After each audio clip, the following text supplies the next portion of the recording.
یہ سارا ادارہ جو ہے اس کی بنیاد ایک ہی چیز ہے، اور وہ یہ ہے کہ یہ دل کسی طرح سے زندہ ہو جائے۔ جب دل مردہ ہوتا ہے تو انسان کے لیے نیکی کرنا مشکل، گناہ چھوڑنا مشکل، اور غفلت والے کام چھوڑنا مشکل، حتیٰ کہ نصیحت سننا بھی مشکل ہو جاتی ہے۔ تو اس لیے اس ادارے کے قیام کی بنیادی وجہ دل کا نور ہے کہ کہیں سے یہ نور مل جائے۔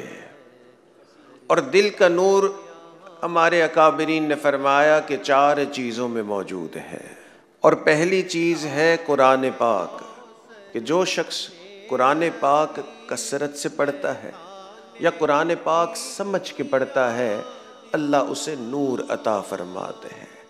نور حاصل کرنے کا دوسرا ذریعہ جو اکابرین نے بیان فرمایا وہ کثرت عبادت ہے، کہ اگر کوئی شخص بہت زیادہ عبادت کرتا ہے اسے بھی نور نصیب ہوتا ہے۔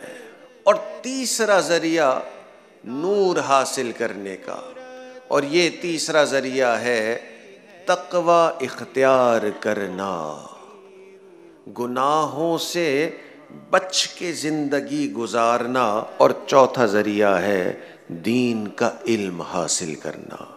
امام شافعی رحمۃ اللہ علیہ کا مشہور قول ہے، آپ فرماتے تھے العلم نور، یہ جو علم ہے یہ نور ہے۔ سادات کا سچا صاف عمل